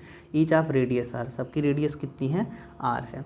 If the speed of the liquid in the tube is V, कितनी है speed, V है। The speed of the ejection of the liquid through the holes, holes के थ्रू कितना होगा। तो बहुत ही आसान सा सवाल है, जिसमें हम क्रॉस सेक्शनल एरिया और स्पीड का जो प्रोडक्ट होता है कांस्टेंट से लगा सकते हैं। तो A1 V1 is equal to A2 into V2 ना, principle of continuity, right. Principle of continuity से इस चीज़ को हम क्या कर सकते हैं, सॉल्व कर सकते हैं। तो इस हिसाब से अगर हम देखें यहाँ पे, तो A1 जो हमारा होगा, अगर सिलेंड्रिकल ट्यूब है तो उसका जो सरफेस होगा वो एक सर्कल होगा। सर्कल का रेडियस हो जाएगा पाई, एरिया हो जाएगा पाई आर स्क्वायर इंटू स्पीड बोल रहा है कि v है, कैपिटल लेटर v, ठीक। A2 है, अब ये n छोटे छोटे r रेडियस के होल में आ जाएगा। तो अगर एक की हम बात करें, एक के क्रॉस सेक्शन एरिया की, तो एक का एरिया हो जाएगा पाई इंटू आर स्क्वायर। इसी प्रकार से n है तो n pi into R square हो गया। और स्पीड उसकी कितनी मान ली जाती है, v2, ठीक। तो v2 स्पीड है, सब v2 स्पीड से आ रहे हैं। यही v2 स्पीड जो है हमें पता करना है, ठीक। तो आसान सा सवाल है, इससे कैंसिल हो गया। v2 की जो वैल्यू आ गई, this is equal to v into R square divided by n into R square, right. तो ये हो जाएगा करेक्ट ऑप्शन। तो इसमें ये चौथा वाला ऑप्शन इसका करेक्ट हो जाएगा, ठीक बेटा। चलिए अगला क्वेश्चन देखते हैं। तो अगला क्वेश्चन हमारा ये है कि water rises to a height h in a capillary tube if the length of capillary tube above the surface of water is made less than h, right. मतलब कि h हाइट तक वो उठ सकता है, लेकिन कैपिलरी ट्यूब ही खुद छोटी है h हाइट की, तो क्या होगा पानी के साथ। तो ऑप्शन इसमें गिवन है, water rises up to a point a little below the top end stays there. नहीं, ऐसा तो नहीं होगा, क्योंकि अगर नीचे आएगा तो जो एक प्रिंसिपल है उस प्रिंसिपल को फॉलो नहीं कर पाएगा वो, फिर R इंटू एच वाला प्रिंसिपल ना। तो water does not rise at all, water ऊपर नहीं चढ़ेगा, नहीं ऐसा भी नहीं, क्योंकि सरफेस टेंशन की वजह से वाटर कैपिलरी ट्यूब में चढ़ेगा, डेफिनेटली चलेगा। Water rises up to the tip of capillary tube and then starts overflowing like a fountain, एक फाउंटेन की तरह ओवरफ्लो करना शुरू कर देगा। नहीं भाई, फाउंटेन की तरह ओवरफ्लो नहीं करना शुरू करेगा। Water rises up to the top of capillary tube and stays there without overflowing, बिना ओवरफ्लो के वहाँ पे क्या रहेगा, रुका रहेगा, ठीक है। तो ये आप एक्सपेरिमेंटल बेस्ड चीज़ है, आप इसको जान सकते हैं। तो इसका ये वाला ऑप्शन करेक्ट होगा, डी वाला, ठीक। चलिए अगला सवाल सॉल्व करते हैं। अगला सवाल हमारा ये है कि the value of coefficient of volume expansion of glycerine is this, यानी गामा की वैल्यू गिवन है, गामा कितना है। The fractional change in the density of glycerine for a rise of 40 degree Celsius in its temperature, इसके temperature में 40 degree Celsius का बढ़ोतरी हो रही है, तो किस हिसाब से ये चीज़ ऐसे होती है। तो बेसिकली डेंसिटीज़ के बीच का जो रिलेशन होता है कि यानी कि जो किसी स्पेसिफिक टेम्परेचर पे जो डेंसिटी होगी डेल्टा रो टी, ये हो जाएगा rho naught 1 minus gamma into delta T, ठीक है। तो बस यही है, इसको सॉल्व कर लेते हैं कितना आता है फिर। तो वैसे अगर इस चीज़ को सॉल्व किया जाए तो देख सकते हैं कि rho T by rho is equal to 1 minus gamma into delta T. इसको सॉल्व करते हैं तो यहाँ से लिखा जा सकता है कि rho T upon rho not is minus 1 को इधर ट्रांसफ़र कर लेते हैं ना हम लोग, तो ये -1 is equal to minus gamma into delta T, ठीक है। और सॉल्व करते हैं इस चीज़ को, तो this will be is equal to rho t minus rho naught divided by rho not is equal to minus gamma into delta T, ठीक। ये इस हिसाब से इतना हो जाएगा। तो अगर इसको थोड़ा सा उलट करके हम इस चीज़ को राइट करें, उलट करके कैसे राइट करें, we can write in this way कि rho naught minus rho t, वैसे क्या है टेम्परेचर बढ़ने पे उसकी डेंसिटी कम होती चली जाएगी, तो ये rho naught this will be is equal to gamma into T. तो ये क्या है, फ्रैक्शनल चेंज इन डेंसिटी है ना, यही तो फ्रैक्शनल चेंज इन डेंसिटी है। तो गामा की वैल्यू और डेल्टा टी की वैल्यू है, दोनों की वैल्यू पुट करके जब सॉल्व करेंगे, यानी कि ये हो जाएगा 5 इंटू 10⁴ इंटू क्या है 40 डिग्री है, तो 40 डिग्री सेल्सियस को जब हम क्या करेंगे कि 40 डिग्री सेल्सियस को केल्विन में कन्वर्ट करेंगे, है ना। या तो ये डिग्री सेल्सियस ना हो या क्या हो, केल्विन वगैरह हो, जैसे भी हो आप कन्वर्ट करके सॉल्व करना, जो भी आंसर मिलेगा वही आंसर इसका हो जाएगा करेक्ट आंसर, ठीक है। चलिए अगला प्रश्न सॉल्व करते हैं। अगला प्रश्न हमारा ये है, the Young's modulus of steel is twice that of brass, यानी स्टील का जो यंग्स मॉडुलस है ये ब्रास के यंग्स मॉडुलस का 2 गुना है, ठीक, ये गिवन है। तो 2 wires of same length and of same area of cross section, one of steel and another of brass are suspended from the same roof, right, same roof से लटकाए गए हैं। If we want the lower ends of the wires to be at the same level, तो ऐसा तभी होगा जब दोनों में जो डेल्टा एल हो रहा है वो बराबर बराबर हो रहा है, तो then the weights added to the steel and brass wires must be in the ratio, किस रेशियो में वेट होना चाहिए। वेट का मतलब कि वही जो हम फोर्स अप्लाई कराएंगे या जिसको हम बोल सकते हैं डिफॉर्मिंग फोर्स। तो देखो यंग्स मॉडुलस ऑफ इलास्टिसिटी का एक्सप्रेशन ऐसे गिवन किया जा सकता है कि जो वेट आप लटकाएंगे divide by cross section area into change in length upon length, मतलब कि y can be written as w into L, w into L divided by delta L into A. ठीक, तो ये इतना लिख सकते हैं यहाँ से हम लोग, है ना। तो वैसे अगर डेल्टा एल की बात करें तो delta L can be written as w into L divided by y into A, है ना। इस तरीके से लिखा जा सकता है यहाँ पे। तो एक चीज़ जो है मान लो ये स्टील के लिए हो गया यस और ब्रास के लिए हो गया बी, है ना। तो ब्रास के लिए क्या हो गया बी। तो मान लीजिए इस पे जो वेट लगा रहे हैं इस समय y1 लगा रहे हैं यहाँ पे, और ये इसका जो है सॉरी w जो है w1 वेट लगा रहे हैं और ये चीज़ें बाकी एल और ए दोनों बराबर है। ठीक इसी प्रकार से अगर हम ब्रास के लिए लिखना चाहें तो ब्रास के लिए हो जाएगा फिर ये W2 into L divided by, ये किसके लिए है स्टील के लिए, और ये ब्रास के लिए हो गया फिर डिवाइडेड बाई इंटू ए हो जाएगा। अब अगर इन्हीं को हम डिवाइड करें यहाँ से तो एल अपान ए कैंसिल हो गया, यानी कि delta L upon delta L s upon delta L b, this will be is equal to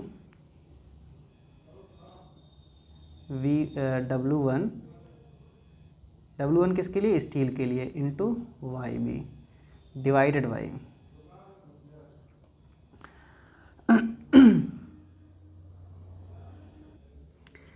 अच्छा ऐसे नहीं करते हैं, देखो बोल रहा है कि delta L s upon delta L b ये दोनों बराबर हों यहाँ पे ना। तो बराबर होने का मतलब ये 1 हो जाएगा।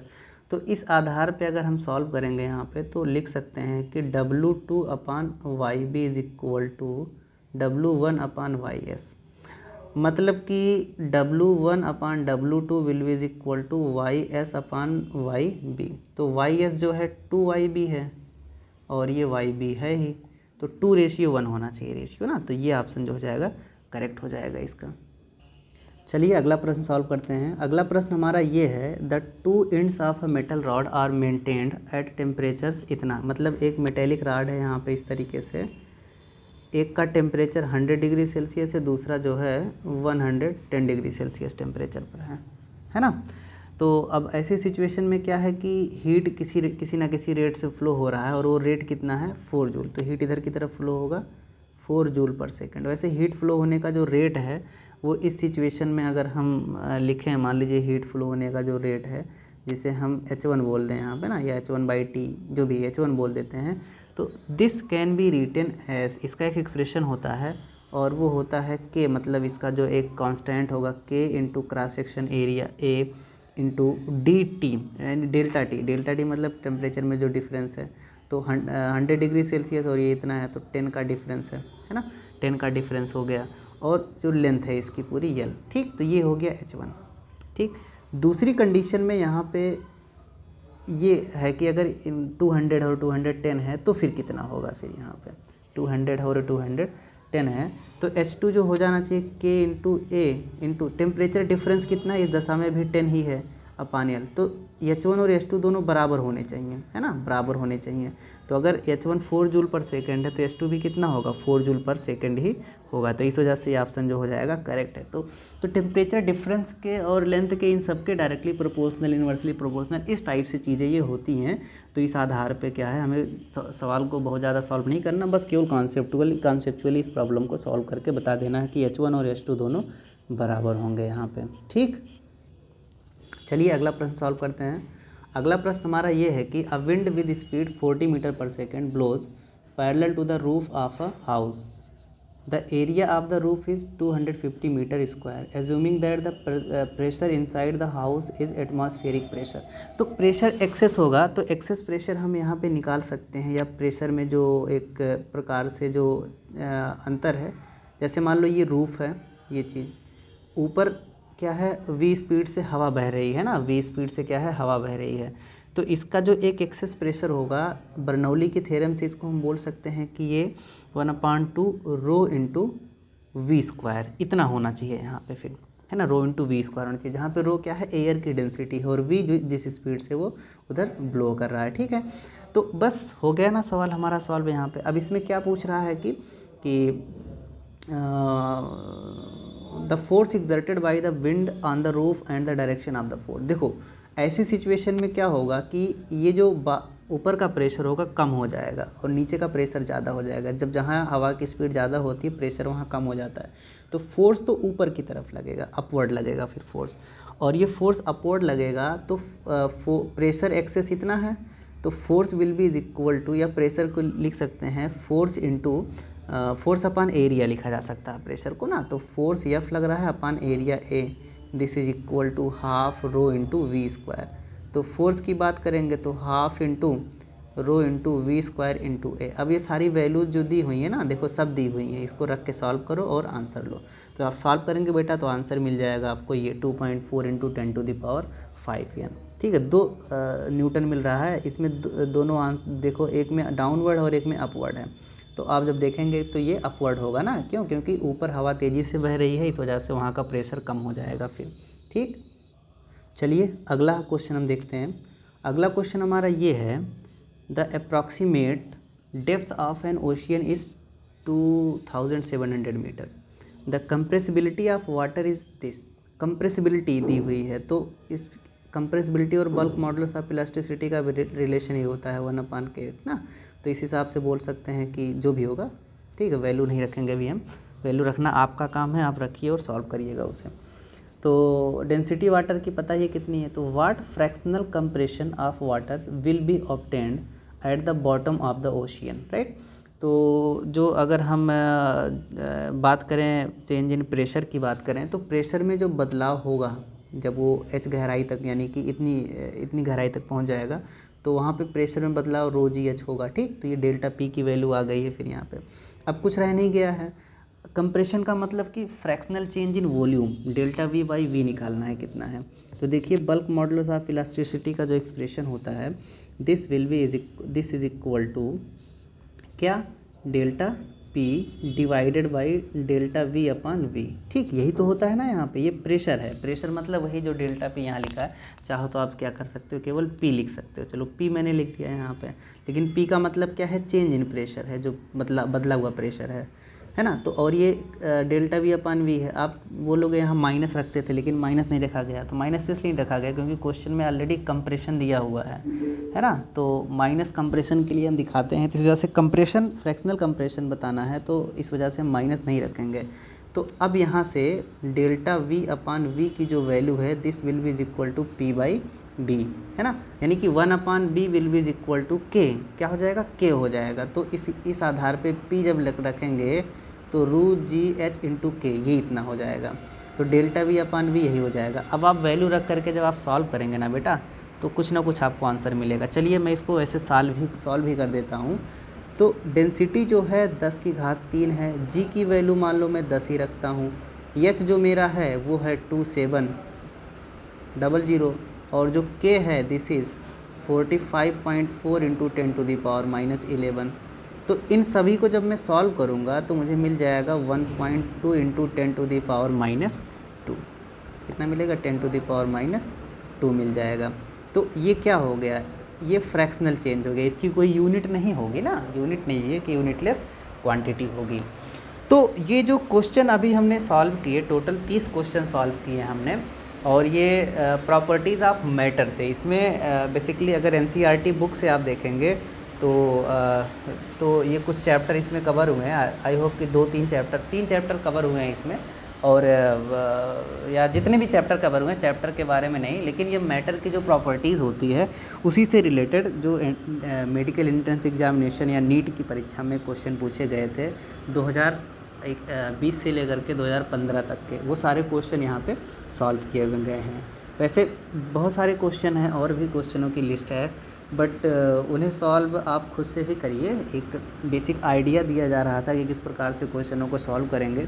तो आप ये पा रहे होंगे कि एक्चुअली चैप्टर थोड़ा लेंदी है ये, और इस वजह से थोड़ी सी डिफ़िकल्टी आपको हो सकती है इसके प्रॉब्लम को सॉल्व करने में। इन द कंपेरिजन आप अब तक जो हम प्रॉब्लम सॉल्व करते आए हैं उसके, ठीक है।